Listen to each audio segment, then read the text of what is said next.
Olga, thank you so much for talking to me. I'm just excited to have one of our conversations and to share it with a bunch of folk as well. So, It is such a pleasure to be here with you, Duncan. I feel like I have so much fun every time we talk. And so it's just a total pleasure to be here with you. And hello to the listeners from the future who are joining us for this conversation today. yeah, welcome everyone. So, this one we're trying to do something a little different than because our work, we're actually colleagues and we're like very much in a similar place. And so, instead of me just trying to get out of you, what's your cool idea for the future and how do we fix it and all these things, I want to do like a thinking together conversation and to explore a question that both is interesting to both of us and maybe see what new ideas we can come up with in real time and during this conversation. So as colleagues, we're both part of the DPACE initiative, the Democracy, Politics, and Conflict Engagement Initiative. And where we're bringing conflict literacy skills to organizations and that are trying to make change in the world. And we met you through being part of an organization that was trying to develop conflict literacy skills. And you came to a training and then you learned about mediation and you're like, this is really where it's at. And you've kind of gone all in. You've even done like, you're working on a whole career shift. And so I love that new enthusiasm for mediators and people who are like, wait, this is really where it's at. But I wonder if you'd be willing to just talk about like what the experience was to be in an organization that had conflict, to think about, wow, we could really use some help. Like what was the thought process for you to be like, oh, maybe I should take this training, and then how did it end up taking over your life, basically? Yeah. It has taken over my life. It's what I talk about even at parties. So, I'm really passionate about it when it's everywhere. Yeah. Okay. Let's see. So I'm going to go back to that time in my life. I mean, so to give a little bit of personal context, I come from a family that really kind of grabbed our values. Like, I think a lot of families connect their values to their religion, for example, and kind of like pull a lot of what it means to be human and how we can build a just and good society, whatever good means for each one of us. And my family didn't quite have that religious grounding, but we had kind of a political grounding that for us, it was how I grew up was this idea that, our government should be taking care of us and all people are equal. And, that there are these ideas that are very much entrenched in kind of like my political upbringing. So when I graduated college and it was time to find a job, I landed myself in the labor movement. And so for me, I kind of grew up in terms of my career in a space that was all about fighting for rights. And yet the primary strategy that was used is a little bit of often an antagonizing one, right? Because we kind of have this idea of like, oh, employers and employees who are in unions, it's a bit of a fight. And so I think this concept is really common in a lot of organizations that have any type of social justice organizing spirit to them. And it's hard to do something outside that you don't then replicate inside. So Mhm. one thing I noticed from the beginning is that in every organization that I've been a part of, there has been conflict because conflict is a part of our lives. It's literally Totally. Yeah.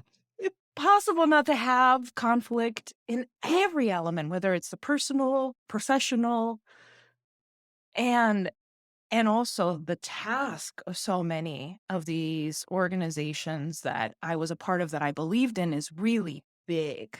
So there's a lot of pressure to make these massive systemic changes to our society. That's the mission of this organization. And yet we're managing to get in our own way because of this thing that keeps happening to us that there's no way to avoid. It's just not possible to avoid conflict.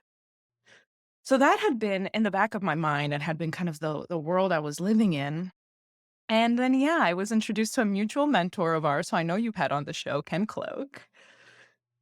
And when things just enter your life at just the right moment? Yeah. About something for a while, and then all of a sudden you're introduced to these brand new sets of people.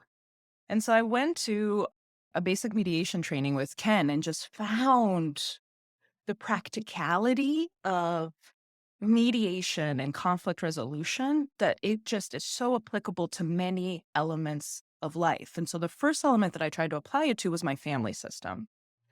Because, of course, most of us have a lot of, well, at least I have a lot of conflict in my family. Sorry, family. But it's true. And I found that I was able to to experience real change inside of my family just by applying these, you know, small but big changes that I had just learned.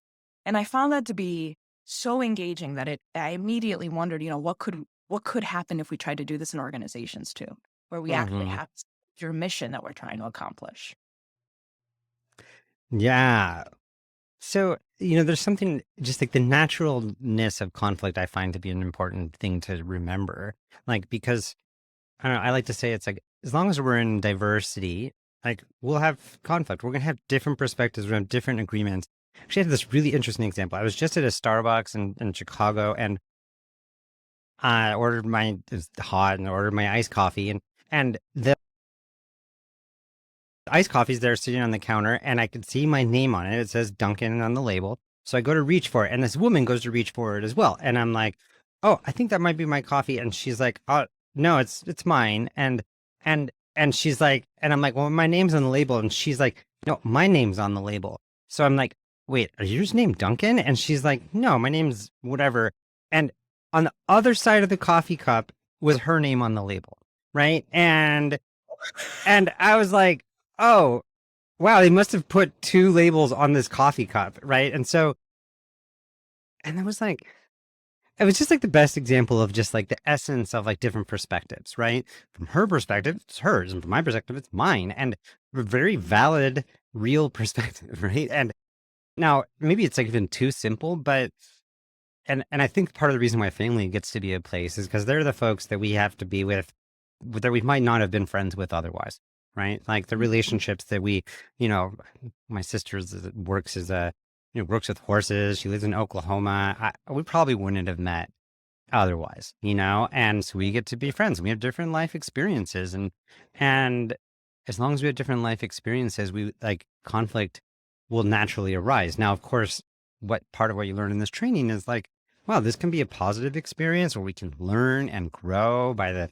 benefit of diversity, or it can be some like entrenched thing that is painful and pulls us further apart.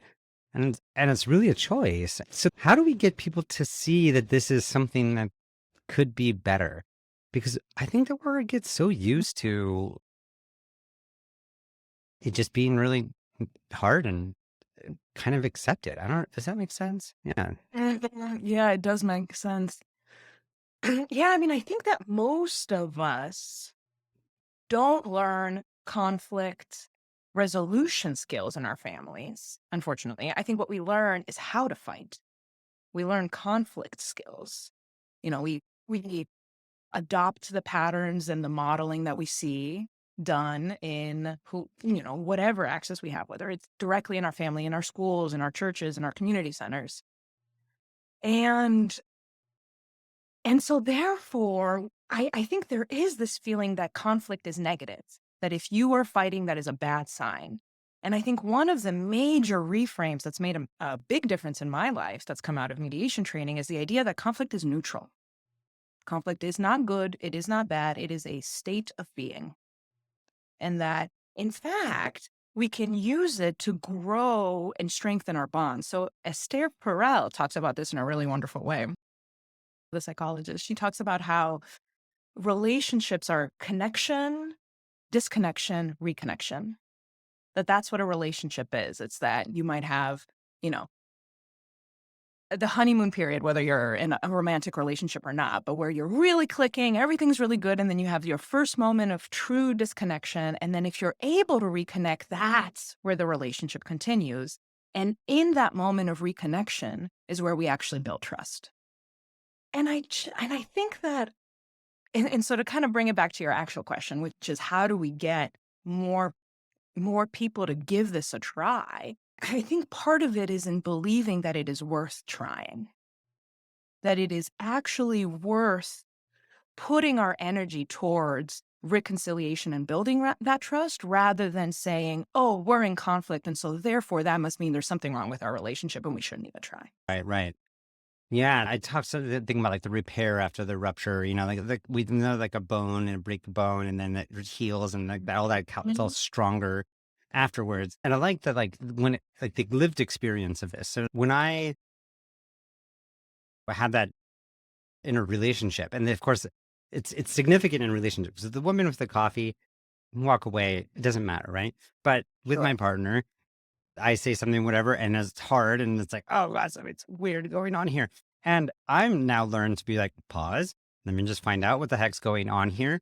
Let me start listening, like time to listen a little bit, find out what's going on. And then I'm like, oh, okay. And so really, this is what's going on. And then that bond ends up becoming stronger because I took the time to find out something that was important. So, and I think the reason is, and I think conflict naturally has to do with something that's important. If we have a feeling about it, then that means it's touching something deep, right? And so if I can learn what that thing is that's deep for you, like, oh wow, this is important, or you're having a hard like had a time.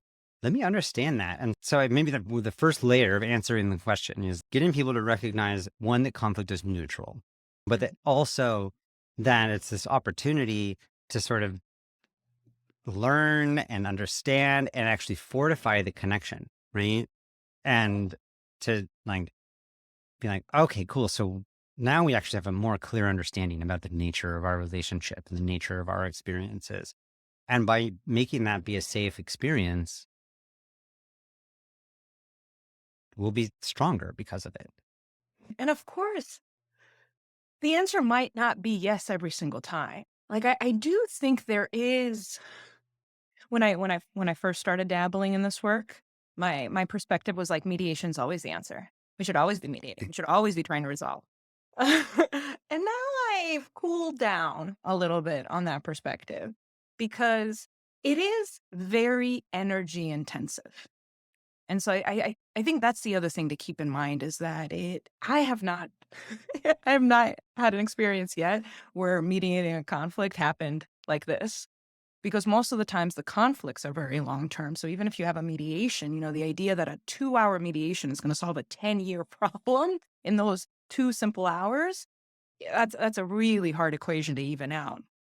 And so it is energy intensive and it is time intensive. So I think there is a little bit this question of, do I want to put this energy into this relationship? But I think we have a tendency, and I don't know if this is a global pattern or whether this is just one that I've noticed here in the US, but I certainly feel like I've noticed it here in the US. This tendency to throw people away, this tendency to label one another as, you've hurt me. That means you're a wrongdoer. That means you're a bad person. And I'm the person who's been hurt here. And one of the things that I really love, also, some of these are different practices that kind of all come together to create kind of one ecosystem, right? So we've got mediation and we've also got restorative justice and a couple different kind of practices. And one thing that I feel like I've learned from restorative justice is this idea that these labels are getting in our way. There is no right or wrong way to human. There is no right or wrong human. There is only the reality of our actions, which is that we sometimes hurt one another. Guaranteed. And exactly, exactly. I mean, anyone who can think back, I think every single person can think back in our lives. I certainly can say this about myself and think of times when I have felt like I was victimized, where I felt like I was really harmed. I can also think of instances where I harmed others. Like all of us are both wrongdoers and we're people who have received harm. And so a little bit what mediation asks of us is to really decide that we're not throwing any of us away, that it is more worthwhile to continue working together and figure out how to reconcile or to end the relationship in a way that is not destructive, but that to actually kind of transition into one of those two states rather than just to say, you have hurt me, and so therefore I will shun you. I will never engage with you again. There's a couple of thoughts about this, but like the first thing is like it is okay to walk away, right? Like that sometimes, like Yeah. this is I don't want to do this, and I'd heard it's like someone like they have these housemates, and then like this one housemate was just like causing all these issues, and they're like they also know this housemate needed some healing and help and all these things, and they're like, yeah, actually, it's okay to ask that person to leave. And you don't have to solve this person's life problems. But there's some relationships that we can't walk away from. I would say like, our Democrats and Republicans. Sorry, y'all, on the same team. You can't walk away from each other. We can't. And the process of trying to separate it out is not going to be pretty, right? Your family. You can't really walk away from family. I mean, you can, and actually, it's probably healthy in certain times to give yourself a break if you need to take it. But also, there's times where it's not worth it. So I'm picturing just like any organization, they can be like, "Oh wow, we're having this really big difference of opinions," and I've seen those organizations just decide to split into two different organizations, and it's fine, but you're really missing something because together you could probably achieve a lot more. And so this thing about time intensiveness is interesting. And Ken, I think, has helped frame this well for me as well, that you can spend the time right now, or you can have the time. So mediation is like, okay, we're going to have to clear our schedules. We're going to have a 3-hour conversation, maybe 2 3-hour conversations, and we'll be able to sort whatever this issue is out. Now, the cost of not resolving that issue, right? So you're now 5 years down the road. Now you hate each other. You're never going to see each other. There's a real cost to not doing it. And probably over time, it's going to take a lot more time to just continue having a conflict or to not address it or not understand it. But if you can get that time up front is important, right? But I don't know. I want to come back to the throwing away. But before that, just like flag. Yeah, like this is the other part is like, it's actually worth taking the time, and it's not that much time, right? Like to Mhm. actually slow down and have the By conversation, comparison, right? By by comparison, right? the amount of time that you would be spending in the future, I think that is very true. Yeah, and it'll be less time the quicker you catch it, right? Yeah, like, oh, Yeah, I think across what you're saying right yeah, now, this is something that I really oh, I find this to be so incredibly important. When we engage, like so often when I am called in to help mediate something, it is usually because the conflict has gotten to just it's bad levels. We are at places where people are no longer able to hear each other whatsoever. Harm doesn't even on some level doesn't even matter who started because everyone's been hurt at this point. And it would be such a different approach to bring somebody in earlier. Like I think one of the biggest changes that I've made in my personal life is to address harm when it's teeny, teeny, tiny. It's not even capital H harm. It's like just the smallest little font in the smallest letters, or even discontent, or even, feelings of unhappiness, like things that I can't even quite, they're not even big feelings yet, but they're starting to build up. And I think there's an element here of what you're talking about that when we wait to have the actual conversation, we're making it harder and harder for us to actually resolve it quickly or resolve it at all. So yeah, I definitely agree that there's something here around how early is an intervention taking place, and the earlier that we do it, the less time that it takes in the long term. yeah, and there's a way that like, is kind of true all the way across the board, and it can get exponentially bigger, right? So, like, wow, to deal with this issue now is going to take a lot of time because we didn't do it earlier. Okay, great, but if you do it now, it's still going to be half as much time as it's going to take to do it. It's never going to take less Never time, going to take but less it's time. Totally. Right. Never going to take less time. And so then we have this option of like throwing it away or walking away. Right. And that becomes, I mean, if it's possible to just like really end the relationship, like you maybe not ever need to talk to the person. Right. again, but insofar as you're in the same country or in the same family or whatever, that that issue that's not resolved is just going to have to echo out. Like it doesn't actually get reintegrated. You're going to carry it as the harm or the resentment.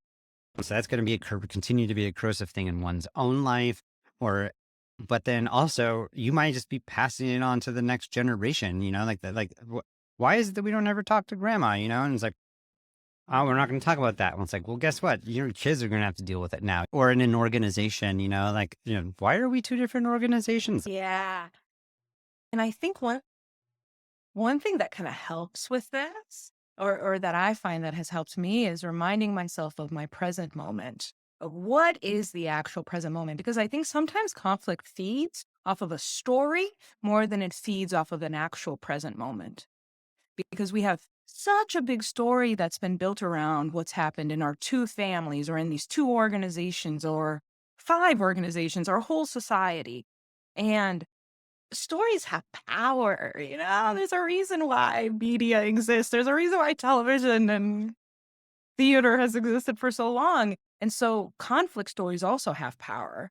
But sitting down and actually looking at the present moment of saying, okay, so let's put aside the history for a moment and just, where are we? Who are we? And what's currently happening today? But it's really hard to do that because usually our histories is also our trauma. It's also what we care about. Our baggage in that way is really important to us. So it's very difficult to put it down, to have a conversation about just the present moment, which is why I think mediators are so helpful, because they don't have baggage about the situation. So it's not that difficult for someone without baggage to be like, let's look at the present moment. Right.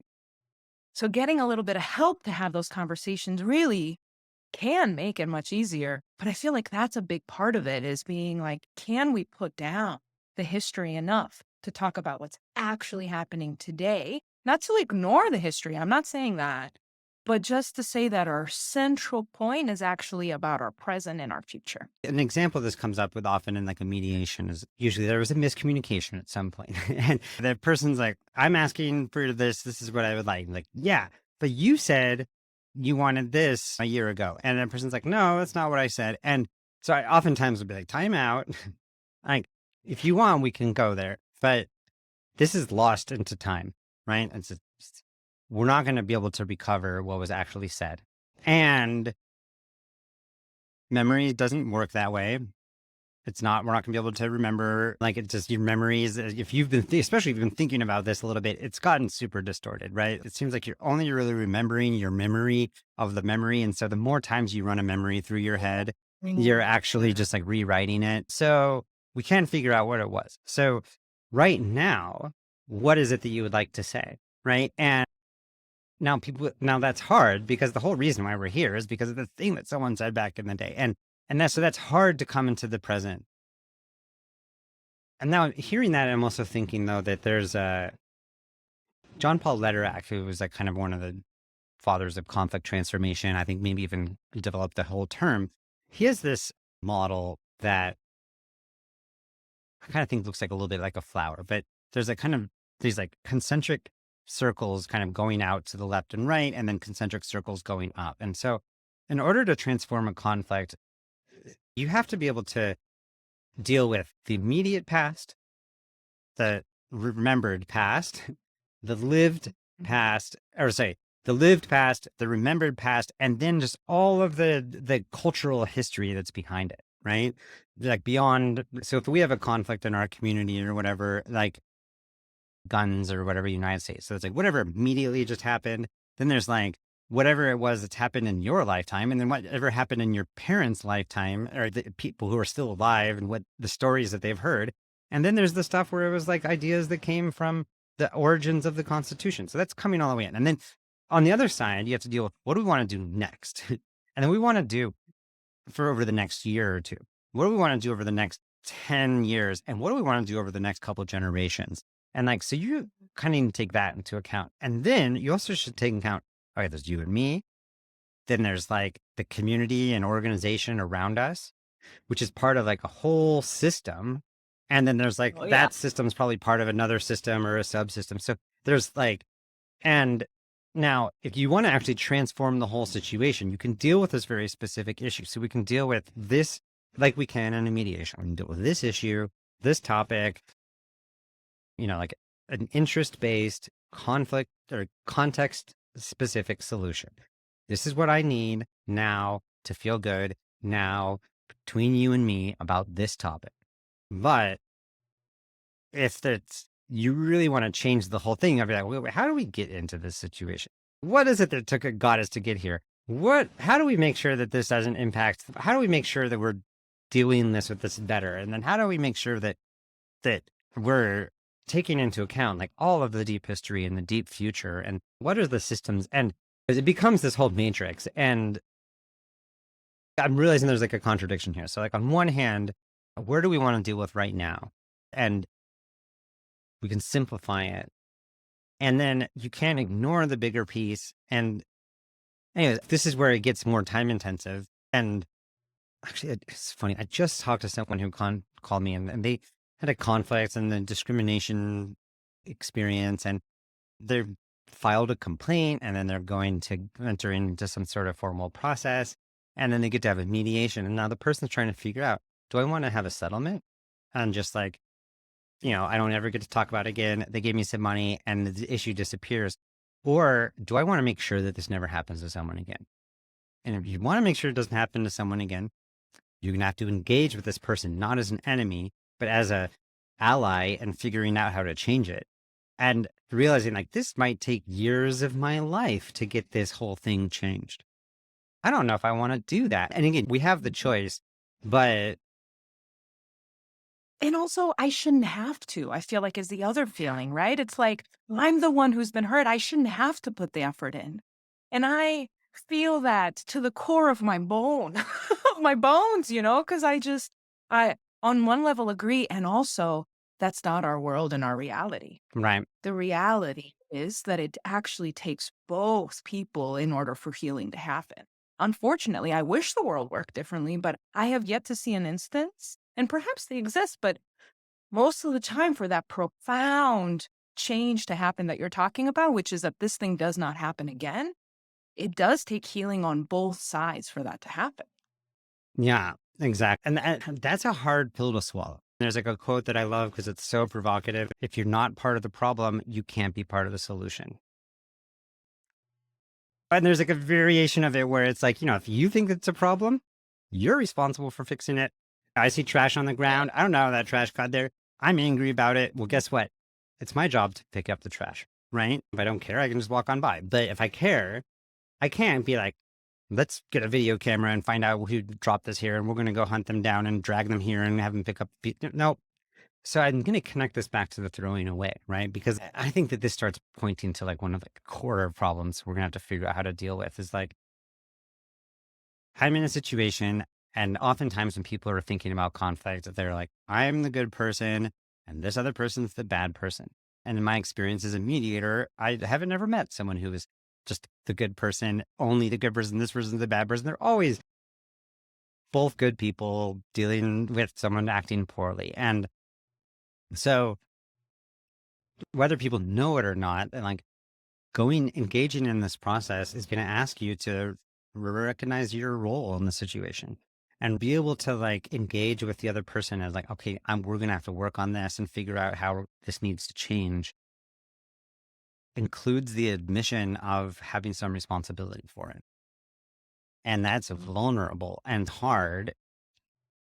And so it's easier to be, I'm the good guy and all this other person's just gone and we just make this person disappear, then it'll be better. And that's, of course, like we're seeing this happen. Like this is like one of our like cultural issues, right? Around cancel culture or whatever we want to call it. And what it seems to me is that if I'm not willing to admit that like I'm part of it and I just want to make sure that the other person's the only problem and I have nothing to do with the problem, this has to do with like an internal experience of self-forgiveness, because as we were saying, we're all guaranteed to harm people at some point. And if I can't admit that, then I don't know, like this is hard work to admit that, right? And the easiest way to avoid like, if I have to hold on to the idea that I'm infallible, then there'll be a cognitive distortion. Then I have to kind of change the world around me to be like, well, the problem is clearly those people or those people. It takes a lot of mental energy to keep that story up. It does. Sometimes I think that that might be like a little bit what's behind the QAnon whole thing is that if you have to begin with the assumption that America is perfect and infallible and that we're all good people, like, then the only way to understand why there's like all these problems if the world is for some sort of crazy cabal to be controlling the levers behind, and like there's the bad guy, because if it's not all of us that are the problem, there must be someone out there, and then you have to go find that person, and then you have to figure out how to understand it. And I think like an element of this is also, I feel like this is where punishment comes in. Cause it's like, if I admit that I am a bad person, then I will be punished. And I think this is an inherent just challenge with our justice system. And just talk about challenges in our systems. We have many of them, but this is, I think, a profound one that we haven't figured out. I have this idea, which is gentle accountability, which is just, being profoundly gentle with one another as we look at a situation and look at the harm that's happened. But I think what we have this tendency to do is, again, a part of this throwing away people is also saying, okay, well, if you've done something wrong, then you deserve to be punished. But that keeps us from admitting that we've done something wrong. Right. And it's in the admitting that we are always capable of doing harm. At any moment, we are capable of doing harm, and there's no way to erase that. I think we sometimes, I see this as a lie to ourselves. Maybe other people see it differently, but I think sometimes we lie to ourselves by saying that perhaps we can get rid of harm in the world someday. And I just don't actually believe that that's possible. I think the only thing that's possible is to set up systems that allow us to quickly heal from harm. Right. But it isn't actually possible to eliminate harm in the world. There's nothing that we can do to get rid of that. That is a part of our natural cycle. And that is a part of what it means to be alive. But are we making it harder or easier for us to heal afterwards? And I think right now our society is making it much, much harder. Definitely. I think that there's like something in the criminal justice system or in this justice process that is kind of has this potential to sort of unlock some really interesting conversations. First of all, justice has its own tension built into it. If too much justice becomes unjust, and too little justice becomes unjust, right? And then we have a system that's like really wants to sort of like throw away people that are the trouble. And then we also are very concerned about people who are getting thrown away for reasons that aren't really valid and having their whole lives ruined forever. And, in this system, there's like an illusion or this idea that like, here's what happened. You did something wrong. Here's a just punishment. And now you did your thing and now you're done. Right? Like, and when people get out of jail, it seems to me that there should be a celebration, and they're like, welcome back to society. Thanks for doing all that hard work you did there. What lessons would you like to share from your time for reflection? And here's like of money to help you get back on your feet. And how can we help you get a job? And welcome back. Instead, it's like, you're out on the street, you have no money, you have no thing, you lost all of your relationships. You have to put it in every job application, put it all these things. And it's like, wait a minute. Didn't the person already do their work? But that is happening like on a systemic level, and no one's talking about it because no one wants to be the politician who's like, I think we should really take care of criminals, because our media would just rip that person apart. But what does that mean for each of us that are like stepping on each other's toes, making mistakes? And there's not really an incentive to make amends because there's not really any culture of forgiveness right now. And I think that culture of forgiveness is really hard. Just reading this article is like school board in San Francisco, something, and the head of the school board said some stuff that people were like some racist, and she was like, wow, I'm sorry about doing that. And like, I'm thinking about it and making my amends. And they're like, no, you should be fired. You should never be in this ever again. And it's like, okay, is there enough of an apology that can have people be forgiven? And if that's not true for other people, then is that not true for you? Like, are you not willing to forgive your own self? Right? I mean, I wouldn't be able to like function if I felt like I needed to continue to be making amends for harm I've done. Well, it's inevitable. Again, if something is inevitable, my belief is we should figure out how to live with it, not figure out how to get it out of our lives because that is a losing battle. But I think you are onto something that it like the core of it is forgiving ourselves.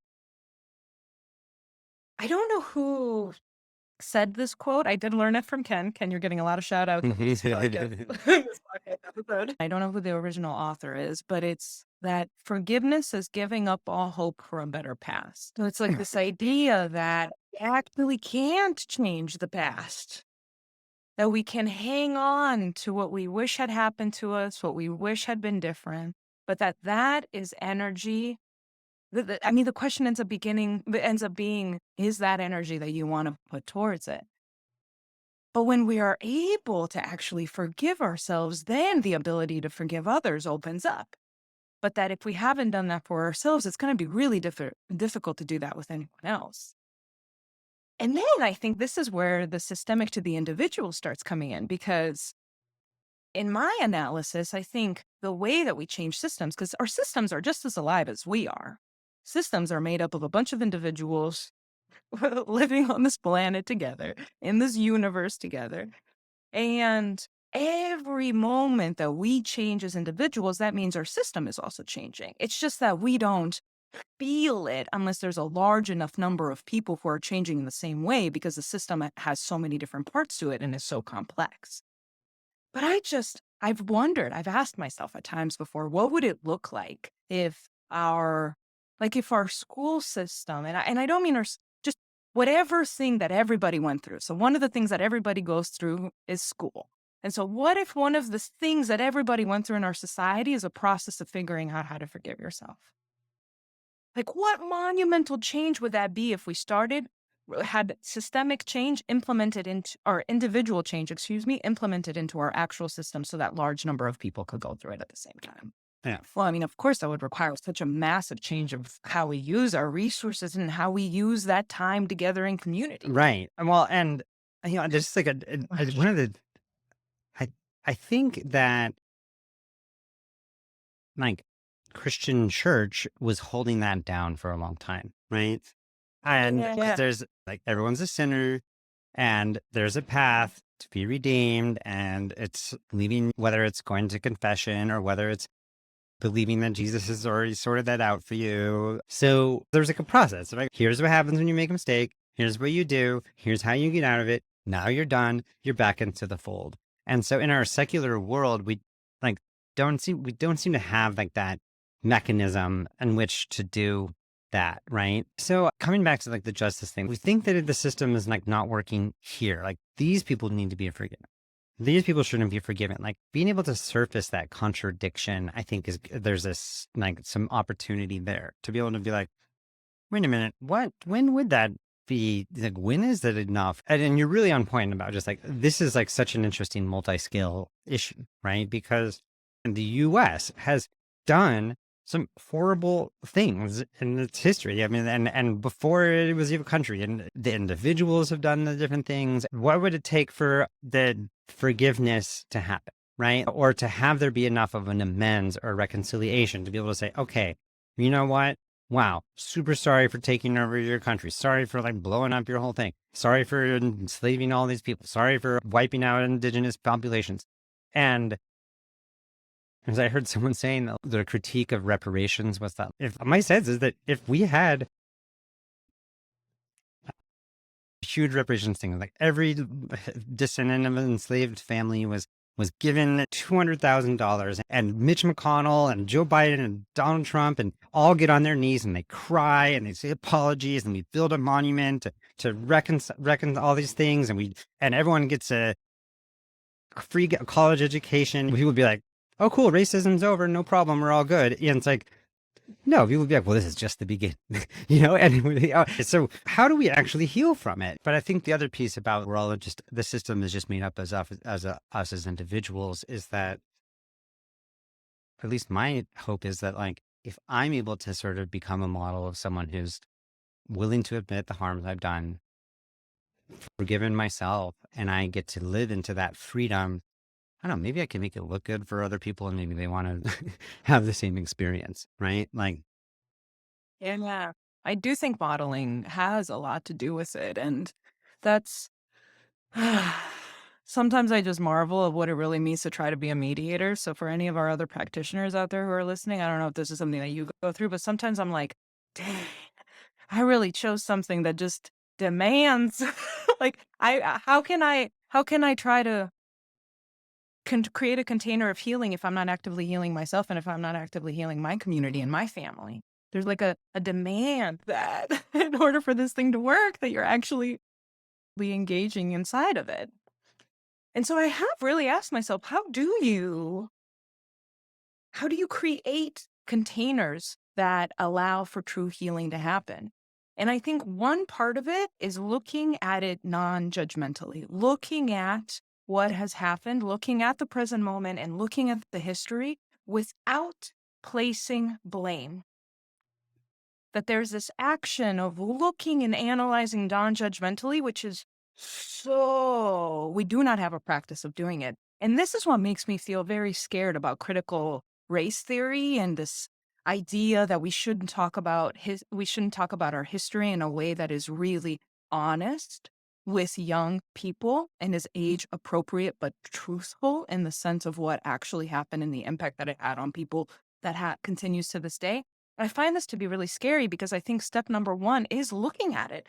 But I also think the reason why these communities are so afraid and why so many people are truly afraid to look at our history is because there is a fear that it can't be done non judgmentally.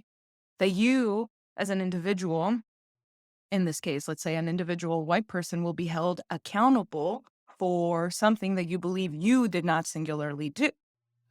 But I think the practice here is saying this is not about creating blame in this moment. There will be accountability and we're on this path towards accountability. But that blame does not actually have to be a part of this process, that it can actually be looking at the full picture and then each one of us saying, where do we see ourselves inside of it? And there's something so much more powerful about somebody being able to look at a scenario and say, oh, wow. Like I think back on my family history and I think to myself, okay, so what did my ancestors gave me? Gave me a certain amount of stability and gave me a certain amount of my needs are being able to be met in real ways at this point in my life and also caused a certain amount of harm in the process of doing that to other people. And so for me to live a full life now, I need to acknowledge that. And is there something that I can do to repair that? There's just so much power when people choose that for themselves, which requires us to look at it without blame first. That is completely missed when we force people to do that. wow. Yeah, it's interesting. I mean, like this thought about how many things that we're like not going to talk about or not going to address because we don't trust how other people are going to handle it, right? Like that's an interesting thing, right? And the next layer is that like blame is a way that people tend to handle things. So we assume that if people are going to use blame or they're going to try to scapegoat someone for whatever it is as a response, then it's tricky to bring up whatever topic, right? And then the response to the blame is now I've been blamed. Now, like if I haven't dealt with it for myself yet, then it's actually painful and really hard for me to receive that.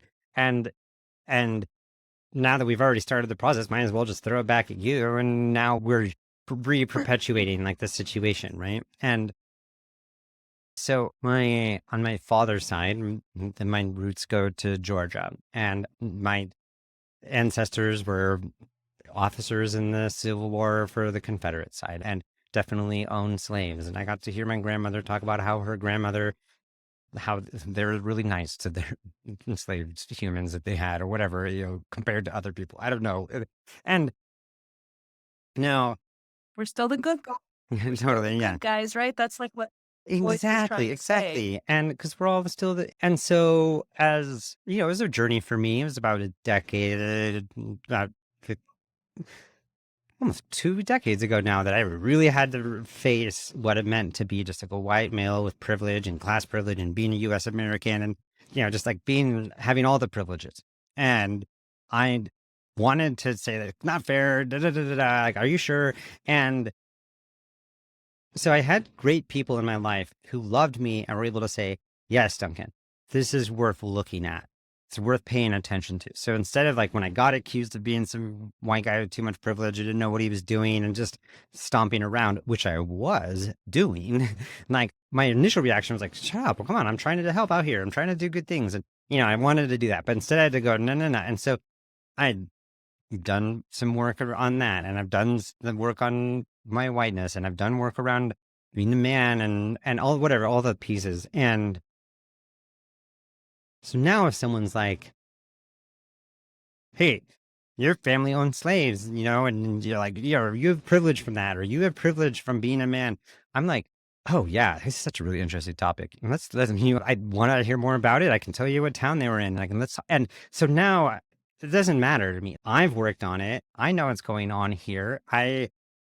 Maybe someone will bring something up that I hadn't thought about yet. And now I'm ready to be like, huh, interesting. But so I'm Teflon because I've done the work myself. So someone can just like throw all of the things at me. And if I hear something that I'm like, I haven't maybe processed yet, I know now. I'm like, okay, this is great. Let me just, let's pull that part out. I hadn't thought about that before. And again, this is like long, slow work, but then the sooner you deal with it, the better. This is like that thing again, right? And the issue is that we haven't figured out how to do it systemically, right? Because we're not going to accomplish systemic change by a random assortment of white folks. As good as it is for us to look at our history and understand it, we're not actually going to accomplish systemic change if that's not happening on a broad, massive scale. And we're reshuffling resources and we're rethinking our society and we're really getting down to taking care of all of our basic needs. And I think that's where sometimes I feel even the kind of like the push, right? Of even inside of the left of like, well, how are we taking it from this individual level to this systemic level of how are we actually going from I feel different and I see this differently than I did before. And that is meaning a different life for this generation of people, those of us who are still alive now, and those who will be alive in the future. Yeah. Well, because you've been talking about the systemic piece of it, and there's like, and n- you know, so you mentioned idea first of all, just like education. Like can we teach some of the skills around communication, forgiveness to young humans, right? Now that's one layer. There's another layer of like what I was thinking about when you were talking with organizational a cause that someone's like, okay, this is something that's really important. Like, what would it be like for an organization to sort of we recognize that we're part of the issue, like, and we want to like engage with our enemies, and then actually, why don't we use this within our organization? Like, and so I don't know, it seems like that we can John Paul Lederach also talks about like what he calls like the strategic middle, because like if you go to the top, there's like too few people at the top, so you can't just have like the president be like, we're going to start forgiving each other. No one's going to care, right? And then if you try to get all 350 million, U.S. Americans to forgive themselves, it's probably going to take too long. So, but you can find the folks that are kind of like on that in between space, and organizations to have that like kind of in between space of like, we're going to take a different approach to this. And so instead of just blaming the Republicans or blaming the Democrats for whatever the problem is that we're dealing with, right? We're going to blame the protesters, or we're going to blame instead be like, let's figure out how we can work with each other. And which is kind of like the whole idea of like the DPACE initiatives, like kind of change theory is a little bit is like within an organization, if you get people to realize that they're going to that they can benefit and like from learning about their conflict and effectively managing it, that they might then start realizing that the way that they're dealing with the conflicts that they're trying to be in, like might have a different approach. Yeah, the other thing that's coming to mind for me is this question of so we're able to do it on the individual level. Let's say that we are really able to get people to look at our histories, look at our present moment, decide not to throw one another away, even though we've caused harm, and say that we want to live in a future that's different from that. Okay, we're able to do that on the individual level.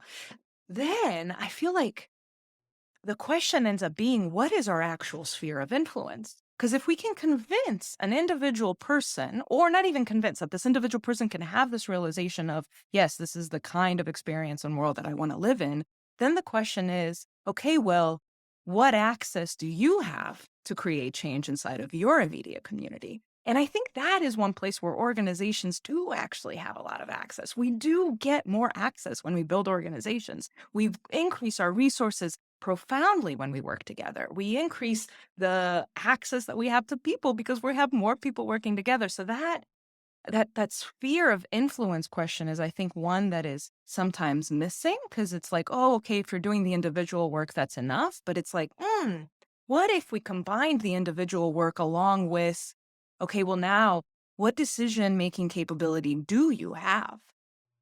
What what access do you have that maybe somebody else does not have, that you could actually use in a big way? Yeah, there was like an interesting podcast about like how much impact do we have if I recycle or if I turn off the lights in the other room or whatever, and like it's like individually, like pretty much zero. Like nothing you do is actually going to make a difference on the thing. But if you live in an apartment building and you can get the apartment building to recycle or you get the hallway lights to turn off, now you got something that you can really make some change, and like that actually makes a difference.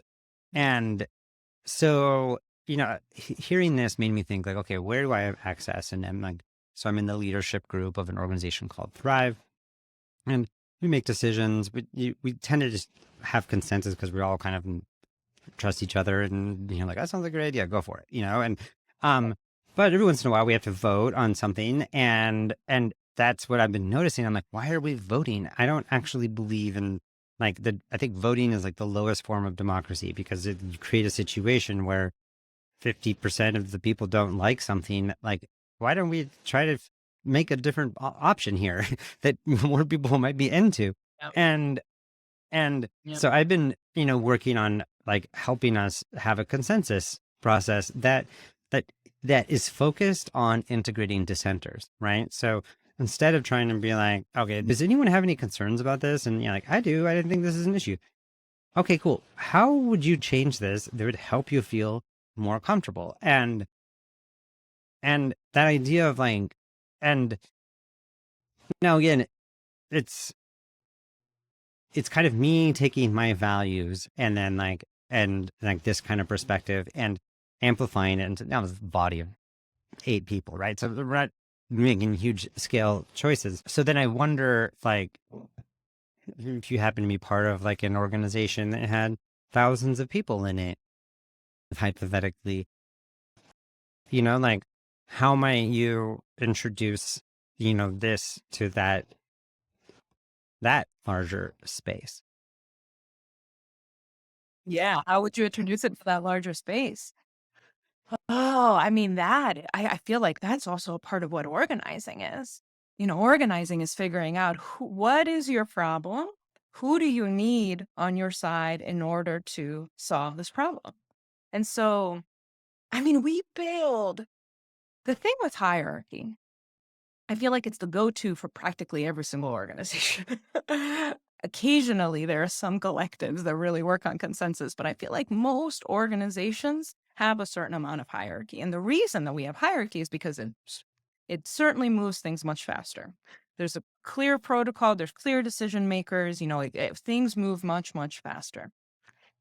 And yet, that creates so much bureaucracy, that creates so much barriers to conversation. And it also creates gatekeeping, where all of a sudden one person ends up being the this the key to whether this policy change can happen inside of an organization.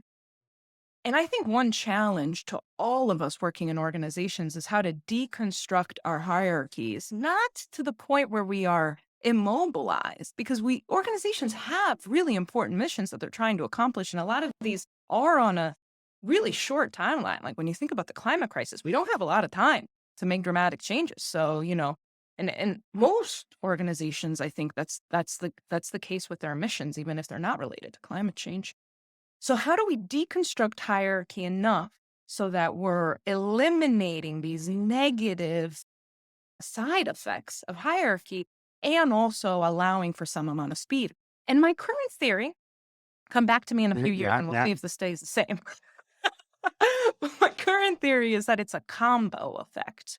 That I think if we can figure out how to better streamline a use of both consensus and hierarchy for short-term speed oriented projects or elements of the organization, I think there's something there in allowing us to be able to affect that kind of change that so often gets blocked by hierarchies. Yeah. Yeah. And I want to flag that we're like specifically talking about hierarchies of like power and decision making, right? Someone was like, all hierarchies are a problem. And yeah, they're actually really natural thing. With the example I gave was like, I make the best French toast in this house, right? Like, and so I'm the one who makes the French toast. It's a natural hierarchy, whatever, and like, I can show you and you could maybe get better than me. It's not, but It's not stagnant. it's stagnant. It Yeah, can exactly. change. But the hierarchies of power, right? And they're useful, especially to consolidate decision making or centralize because it's efficient and you can keep it clean and we're dealing with like urgent situations, right? So and we're doing urgent situations like like climate change and like we need to find a solution to this now. And then as we were talking about before, there's like takes some time to actually talk it through and figure out how do we get all these people on board, all the different folks, right? We need to it's like, and it's tempting to skip that, the slower time intensive experience because it's urgent. But if you Yeah. don't do it correctly, then you're still going to have to deal with the issue, right? And Yeah. And yeah. To your point earlier, you're going to pay paper for in it the in the future, future. right? And so, okay, we got to do something about this. Maybe the time is already past. Like we already might be past the point of no return when it comes to dealing with the climate crisis, right? So who knows? But let's say that, okay, we're going to take 5 years to get like a really thoughtful conversation that includes the energy industry, includes the environmental things, includes indigenous peoples, includes all the different citizens, includes, and and it's going to take a really long, slow, deliberative, thoughtful process. But at the end of 5 years, we will have something that everyone's on board with and that we can implement collectively and people are going to be excited about. Well, 5 years? Are you kidding me? We don't have time for that. Right. And it's like, okay, Yeah. the other option then is let's move this way a little bit and just kind of force force it down while we have these people in power. And then like, let's force it over here a little bit. And then guess what? New leadership comes along, or you have some sort of dictatorships like where like we have someone who's just like, I'm the Yeah. climate dictator. Here's what everyone's doing. You have to do this. You got to turn those lights off in your room, whatever. Everyone, and you got the police are coming to bust you if you aren't recycling or whatever, whatever the thing is, right? And Yeah. well, guess what's going to happen then? You're going to have total resistance. You're going to have people fighting back because like, I didn't agree to that. I don't know if I have, and so yeah, there is like you pay for it now or you pay for it later. So I'm something about this like combo package that I think is helpful. And I kind of imagine like we have our representative system, right? We have people that have the decision making power for my city, my region, my state, my country, right? And if that person could take the time to actually gather information and perspectives using thoughtful, deliberative dialogue processes and conflict resolution process, consensus building, right? So, oh, wow, this sounds like a really tricky issue. Let me take it to the people. Bring in the facilitator. Let's get a sample of the population. Let's figure it out. Let's talk to the different groups. Let's talk to the different organizations. Let's get them to talk to each other, right? And, come up with a solution between them. It's going to take a bit of time. And then when I'm ready, I feel like I've gotten all the information as the elected representative, write up the bill, put it to a vote, and on here we go. Like, so there's like that kind of combination of like making sure that people who have formal power are just informed by slow deliberative processes. Like that could be a really interesting thing, right? Like kind of to bridge that. Yeah. And what I would add to that idea is also because then the second challenge ends up being is that we're constantly changing. And so, even if you've taken 5 years and you've managed to do it beautifully, whatever outcome you have in that moment might have a new element to it as soon as a month later. And that element now is central and is incredibly important. And so, even when we write policies or even when we come up with solutions, the truth is that no solution is going to be consequence less. Every solution is going to cause another problem. It just is. Our systems are too complex at this point for that not to be a reality. And so, a question for me ends up being how do we make it iterative and responsive and less rigid? Of like, okay, now here's a policy and we've passed it, and therefore we must follow through on exactly what this is. It's like, how can we continue assessing whether we have solved the problem that we defined so nicely, whether the problem itself has changed, or whether there are new consequences that we were completely unaware of that are now in the mix that we want to be Mhm. responsive to? Yeah. This is, yeah, like this is like the other aspect of being part of like a system, right? It's like we have to change things on the systems level, but we also, any complex system or a wicked problem is like a way that people talk about this. Is like every change we make is going to have an impact on the system, and and then we're going to have to do another one, and and what's more is the person who made that decision or chose to do this thing is now responsible. And so we have this culture of no forgiveness and whatever. Like we get ourselves like in this like loop because like I don't want to be the person who tries to come up with the once and for all solution and then I'm gonna be held accountable for it when I know that no one's really going to know if this is going to work or not because no one's ever tried it before. Like it's not a good situation for people to actually try things out. So there's like maybe like some part of the like that iterative ongoing process where it's like instead of saying we're gonna sort this out in the end of the 2022 election or the end of 2024, or like it is all gonna be done and we're gonna get this bill passed and now we're all completed. What if we just started admitting that like y'all, this is gonna be going on for the rest of our lives and our children's lives, and Well, and like, 100%. so instead of trying to figure out what's the outcome, like, how do we just make this system be able to keep on integrating the things, responding quickly when we need to, but then like rechecking, like, how did that work? Is this helping? Okay, well, that didn't work. Forgiven. Onwards to the next thing, like, let's try it again. And this is where Ken talks about like conflict resolution systems design, which is like, and like, how do you get a system to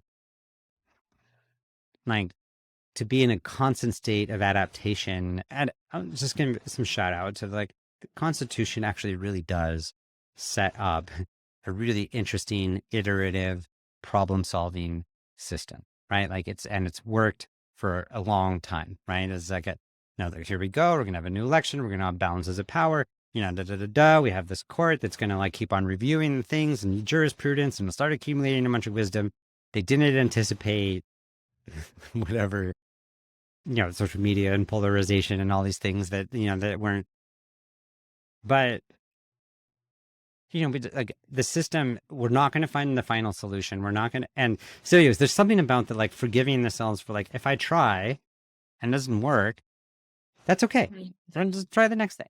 And even if it does work, it's only going to address this issue. And I used to joke about like increasing shades of adequacy. I was like, it's all we're going for. This is inadequate. This is a little more adequate. Okay, now it's a little more adequate. But no one wants to buy my increasing shades of adequacy. So they want solutions. I know. And when I first, like, right after that basic mediation training that I described that I did with Ken, I developed a little spreadsheet for myself because I'm a little bit of a data nerd on my own, in my own little way, where I was like, I want to track every mediation that I do. I want to know if it was resolved or not. And I had this column in my spreadsheet that was literally that binary, was it resolved or not? And it did not take me long to realize that this is the wrong question.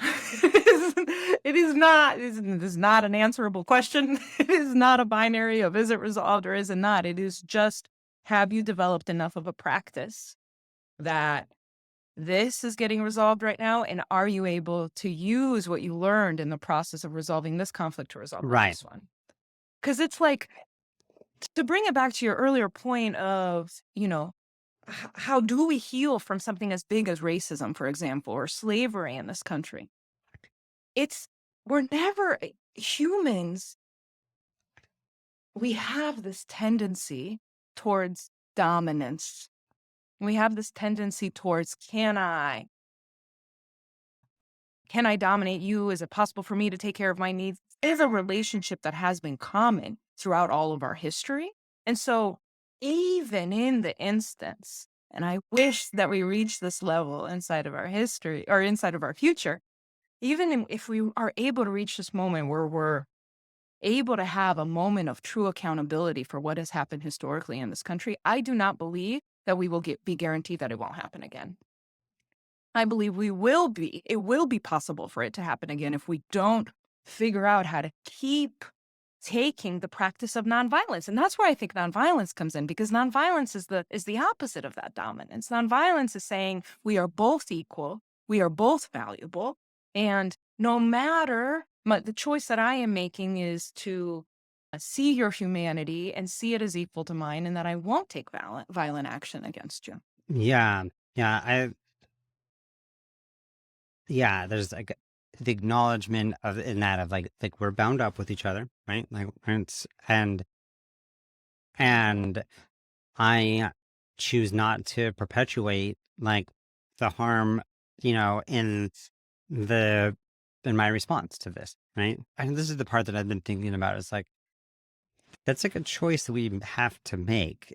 That like I want to be angry with you, and I kind of want you to feel the hurt that I feel right now.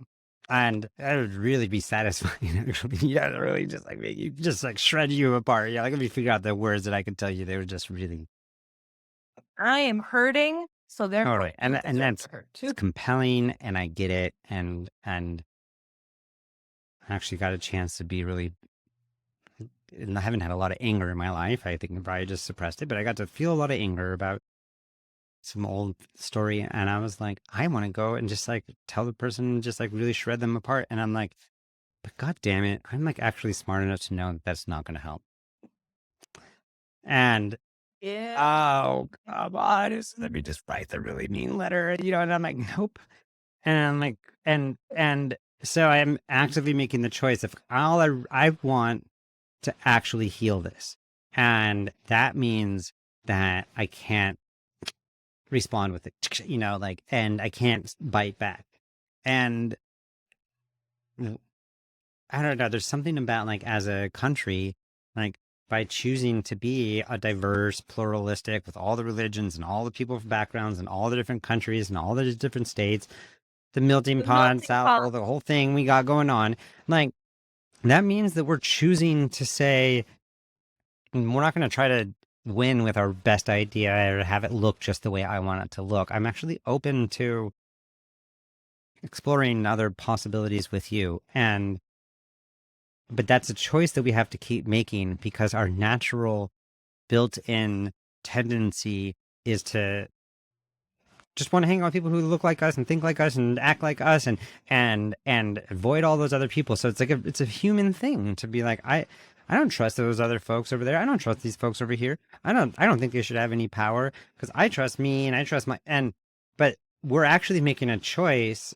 to and we have to keep making it. And then of course that's where the risk is because if the essence of that choice doesn't get passed on, like or the wisdom of it, like then it's really easy to just be like, oh yeah, no, what I don't why would I ever want to get along with these people? And it's like, well, because there's actually a ton of benefits.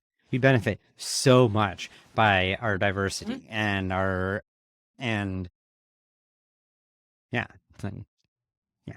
I don't know. Exactly. We do benefit. I mean, I just look back in my own work inside of organizations, and the more diverse the team that I worked on, if we were truly able to actually resolve conflict and accomplish our goal, it was always better. I mean, there's the there's even a few experiments that have been done on this. You know, how you can ask a question, the jelly beans in the jar, the community in total will have a more accurate guess than one random person will have. It we're collective. We're meant to be in Hmm. community. And so I think we have so much to learn from one another when we're different. And also, I do think that's where the answers to our complex solutions are. I think every problem that we have in the world, a solution already also exists in the world. It's just that we don't have the capacity to collaborate at a large enough scale that we can Hmm. connect those two together. Yeah, yeah, and that's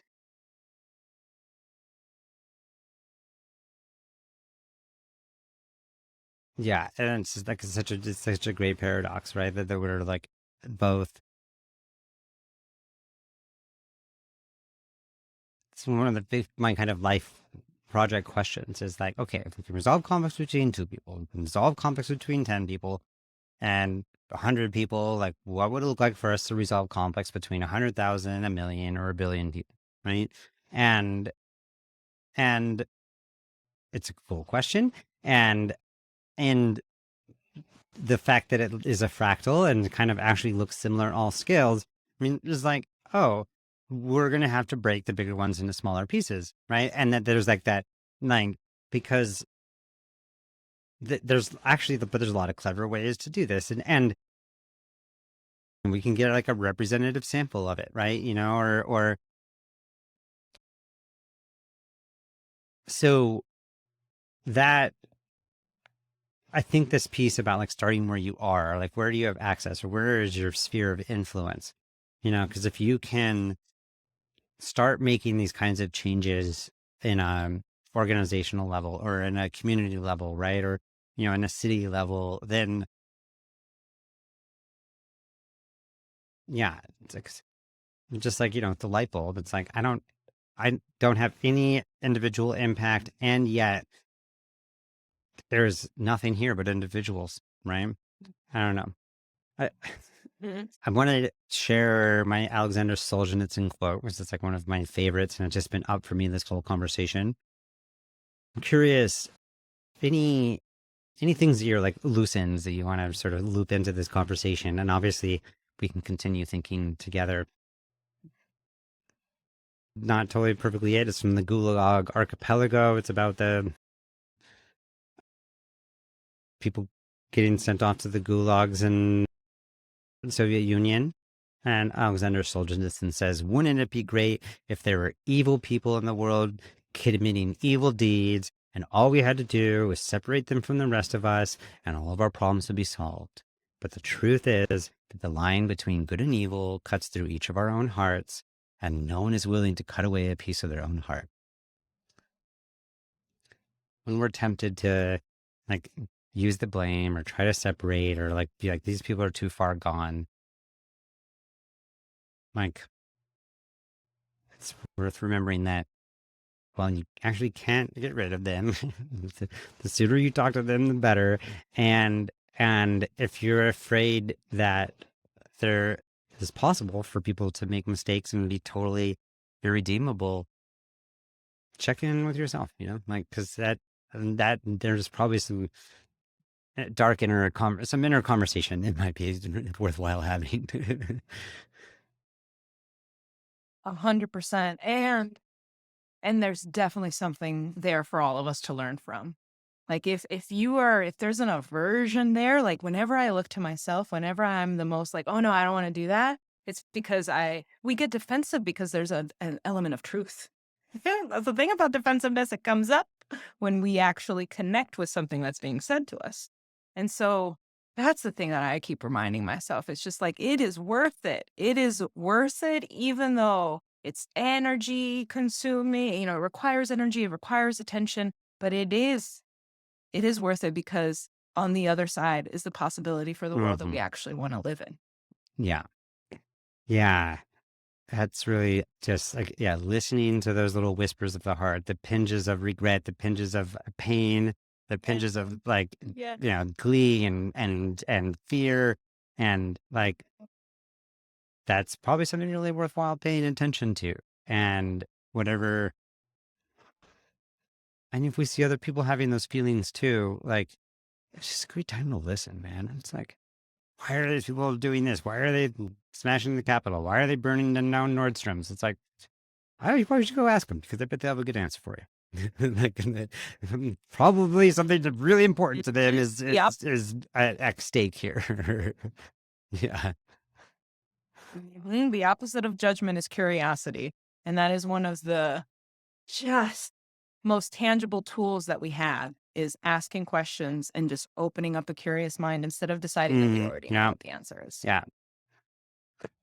So if you take nothing else away, folks, from mediation, it is that Yeah. questions are Listening is good. great. It's really important. And even more than listening is actually helping the person know that they've been heard. Like reflect. I know this was like a lesson you learned about, like that reflective listening of like, okay, why don't you say back to the person what you just heard them say? And that's going to clarify it. But if you could tell someone back to them exactly what it is they said, you don't have to agree with it. You don't have to really believe in it. But if you could say it back to them like that, that opens up a huge door. Yeah. I mean, that's empathy. And empathy is it's one of those magic ingredients of healing. Being understood and having the experience of being heard and being understood allows us to then be more open to other people's perspectives. Once we feel truly understood, that's when the barriers are more likely to come down and we're more likely to say, okay, I feel taken care of now, which allows me to have enough spoons and enough capacity to actually hear you and your pain. Because my pain has been attended to even a little bit, even if it's not fully, we're not done yet. But even that tiny little bit gives us so much more capacity in that conversation. So Totally. that's something that It really is like the one lesson. And it's like, and the trigger for me sometimes is when I feel like I need to tell someone something and like slow down. My friend used to say, like, conflict is what happens, or bad conflict is what happens when someone wants to be heard so much that they stop listening. And what would it be like to be that other person? Like, what if this is actually a really good person who's just trying to tell you something? absolutely. Oh gosh, Olga, this is so good. Thank you. Thank you. Thank you. What fun. Thank you so much, Duncan. Total pleasure.